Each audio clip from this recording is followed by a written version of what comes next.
Bonjour, bienvenue dans Power. La semaine dernière, on a parlé de casque audio. Cette semaine, on va parler de vidéo. Je vais faire un point. Je rêvais de faire un point sur les téléviseurs OLED, les OLED TV. Donc, on va partir depuis la technologie. Je vais tout vous réexpliquer de façon très simple. Après, on va se balader dans les gammes et on va finir avec une interview, une vraie interview qui va parler de l'avenir des OLED TV. Full HD, 4K, est-ce que tout le monde s'en fiche ou pas du tout? Est-ce que c'est l'avenir ou pas? Vous saurez tout dans cette émission de Power spéciale OLED TV. Afin que tout le monde comprenne bien ce qui va se passer, venez avec moi, on va commencer par la technologie OLED. Qu'est-ce que c'est? Quelle est la différence entre la technologie OLED, par exemple, et le plasma ou le téléviseur LCD? On va voir ça ensemble, suivez-moi dans les caves, les backrooms de LG, parce qu'on est chez LG, on ne pourra pas dire le contraire, parce que ce sont les promoteurs de l'OLED, vous allez savoir pourquoi dans quelques instants.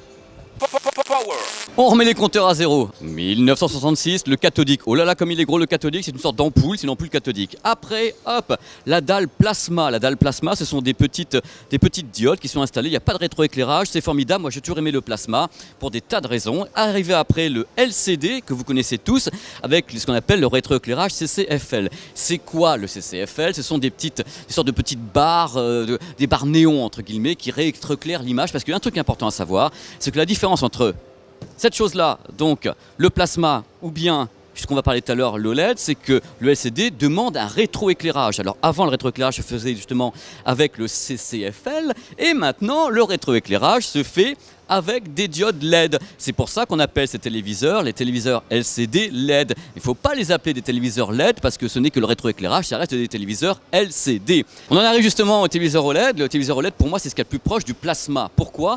Parce que le plasma, comme cette chose-là, le téléviseur OLED, n'ont pas besoin de rétroéclairage. Chaque petite diode, donc chaque petit pixel du téléviseur OLED est une diode auto-émittive. C'est une diode organique auto-émittive. Vous mettez l'électricité dedans, entre deux, enfin une anode et une cathode, et hop, ça commence à faire de la lumière, voilà, tout simplement. Donc, résultat des courses, quand vous voulez faire du noir avec un écran OLED, il suffit de couper la lumière, les enfants. Alors, quand vous coupez la lumière, vous avez un noir qui est parfait. C'est pour moi d'ailleurs le plus gros avantage de la technologie OLED TV. Deuxième plus gros avantage, c'est que c'est super fin. On peut faire des trucs de 4,8 mm uniquement. Pourquoi? Parce qu'il n'y a justement pas de rétroéclairage. Parmi les choses à savoir sur les téléviseurs OLED, il y a un truc super important. C'est que l'angle de vision est de 180 degrés. C'est-à-dire que où que vous alliez ici sur les bords, vous avez une vision absolument parfaite. Pourquoi? Parce que pas de rétroéclairage et l'image se forme directement sur l'écran. Contrairement au LCD, qui quand on se met sur les angles, n'a pas la même image que quand on se met face au téléviseur. Autre truc, pour fabriquer l'image, il y a des pixels et des sous-pixels. Chaque pixel que vous voyez est fabriqué d'une image composée de rouge, vert, bleu et blanc. C'est une technologie qui avait été inventée par Kodak et qui a été reprise par LG sur ses téléviseurs OLED TV. La sordide question, y a-t-il des téléviseurs OLED en vente en France? La réponse est oui. Il y en a 8. Il y a 2 modèles Full HD et 6 modèles Ultra HD 4K. Autre question, quelles sont les marques qui font de l'OLED TV en France? Eh bien la réponse, eh bien LG. Voilà, LG est devenu le promoteur de l'OLED en Europe, dans le monde entier. D'ailleurs, moi en tant que journaliste, j'ai besoin de savoir pourquoi, j'ai besoin de comprendre pourquoi est-ce qu'il n'y a que LG qui pousse comme ça. Et pour comprendre, on va aller voir quelqu'un de chez LG qui va tout nous expliquer. On va voir la réponse à nos questions. Enfin. Donc pour parler d'LG, on a trouvé quelqu'un d'LG, c'est beaucoup mieux. Voici Stéphane Curtelin qui va parler au nom d'LG aujourd'hui du marché de l'OLED TV. Salut Stéphane. Bonjour Papé. Ça va, vous allez bien? Très bien, merci. Je vous préviens, j'ai pas des questions faciles, hein. Alors je le dis franchement. D'abord j'aimerais comprendre un truc. Moi je me balade dans les salons du monde entier en tant que journaliste et j'ai vu à un moment donné beaucoup de marques qui se lançaient dans l'OLED TV. Et puis après, plus de marques du tout et presque vous. Est-ce que vous avez une explication à me donner là-dessus? Alors c'est vrai qu'à date, LG est la seule marque à avoir réussi ce pari industriel et à l'avoir concrétisé. Il a fallu utiliser des brevets de façon intelligente pour pouvoir les appliquer au domaine de la télévision. Ce n'était pas gagné, mais le résultat est là. Et aujourd'hui, à date, à l'heure où l'on parle, LG est encore la seule marque à avoir réussi cette prouesse technologique et industrielle. D'accord Stéphane. Alors moi j'ai besoin de savoir un truc également, je me pose en tant que consommateur. Est-ce que vous pensez que les gens dans la rue connaissent la différence réelle ou ce que peut leur apporter un téléviseur OLED par rapport à ce qu'ils ont chez eux, puisque les gens sont habitués au LCD? Est-ce que vous pensez que les gens sont au courant maintenant de ce qu'est l'OLED? Alors pas encore assez. C'est pour ça qu'on est ravis de pouvoir communiquer dans les médias aujourd'hui, par exemple, avec vous. Et on a en devoir justement de faire connaître les bénéfices, qui sont des bénéfices plutôt révolutionnaires, très intéressants, parce que ce sont des bénéfices immédiats. Tout le monde peut en profiter. Ce sont des contrastes infinis, des couleurs riches, une ultra finesse du design et un angle de vision très large qui permet une grande souplesse d'utilisation dans son intérieur et notamment dans son salon. Alors moi je me dis, l'avenir n'est pas dans le Full HD, il est dans l'Ultra HD 4K. Alors OLED, Full HD, pour moi ça me bug. Pourquoi ne pas lancer directement tous les téléviseurs OLED en 4K et dire maintenant vous achetez un truc pour 10 ans d'avenir, il est Ultra HD en même temps? Alors c'est une excellente question, merci de l'avoir posée. L'ultra haute définition, c'est la résolution. En plus de la résolution, on s'est attaché aussi à regarder, on va dire, l'expressivité des images. Et ça, c'est l'OLED, quelle que soit la source, que ce soit du Full HD ou de l'ultra haute définition. En plus, les sources ne sont pas encore toutes en ultra haute définition. Donc il y a un intérêt, on le pense, à proposer aux consommateurs une version OLED Full HD également, ainsi que des versions ultra haute définition 4K, bien sûr.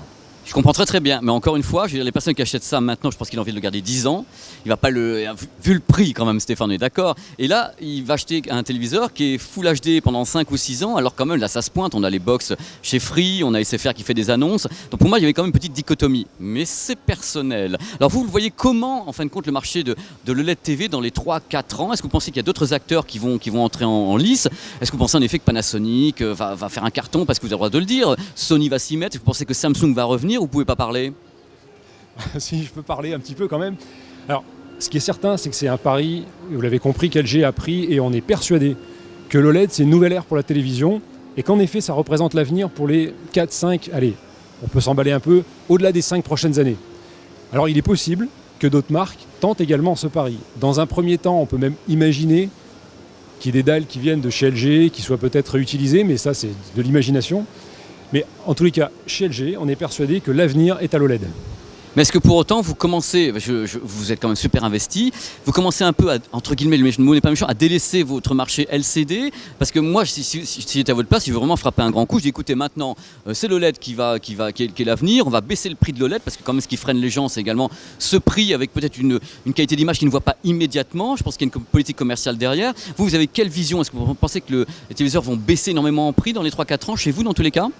Alors, on est persuadé que l'expérience en magasin va permettre déjà de mieux faire comprendre l'intérêt de l'OLED, parce que ça se voit, le contraste, ça se voit, quelle que soit la source, que ce soit une journal télévisée, un superbe film, un blockbuster, le contraste et les couleurs riches. On pense vraiment, et je vous invite à aller en magasin pour le voir, chez des grandes enseignes les plus connues, pour vous faire de votre propre avis et votre propre expérience. Donc là-dessus, on est définitivement convaincu que ça se verra et que ça apportera quelque chose.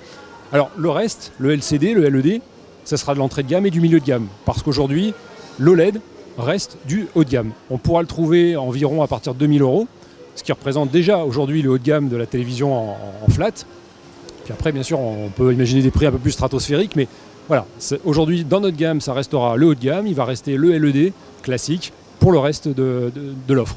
Alors on fait le pari, Stéphane, dans 2 ans, pour Noël, un téléviseur OLED 50 pouces 4K à 800 €. Allez, c'est vendu. Alors vous avez entendu, c'est Stéphane de LG qui dit que dans 2 ans à Noël, 800 € le téléviseur 4K, donc 50 pouces. C'est un pari. C'est un pari. Moi je peux le perdre, on parie un bon resto. Moi je vous dis que c'est possible. Alors merci Stéphane. Merci à vous. Ben oui, vous pouvez, tu peux. Allez, merci. Fallait que je vous dise, il faut qu'on parle un petit peu de sous, parce que là on a beaucoup parlé, mais on n'a pas donné de tarifs en fin de compte. Alors moi j'ai eu des tarifs, on démystifie ou pas du tout, c'est vous qui voyez. Alors par exemple, le téléviseur Full HD 55 pouces OLED, en moyenne il faut compter 2000 € avec opération commerciale. Donc c'est à peu près le prix d'un haut de gamme LCD, ça c'est pour un truc. Par contre si vous le tapez directement dans l'UHD, donc le 4K, on va taper sur 3500 € quand même avec la réduction commerciale, donc c'est pour un modèle 55 pouces, ça commence à être beaucoup plus cher.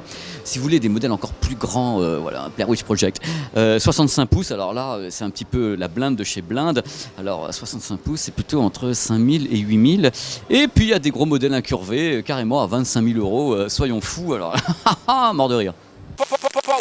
Voilà, c'est terminé, j'espère que ça vous a plu, que vous avez appris des trucs sur les TV OLED. Moi je suis pour, je crois en la techno, n'importe comment, 500 € dans 5 ans, en 80 pouces, c'est vachement génial. La semaine prochaine, on fera un autre numéro de Power, absolument mémorable. J'ai hâte de le faire également, je vous en dis pas plus. D'ici là, vous pouvez jouer avec ma tête et faire ce que vous voulez sur Facebook à pp.business, ou bien aller sur Twitter à ppgarcia75, je réponds à tout, ou bien ma petite chaîne YouTube qui décolle tout doucement et qui a déjà 7K, je suis super content. PP World. Amusez-vous bien, prenez soin de vous et à la semaine prochaine dans un nouveau numéro de Power. I love OLED TV. I love OLED TV. Oh, I love OLED TV.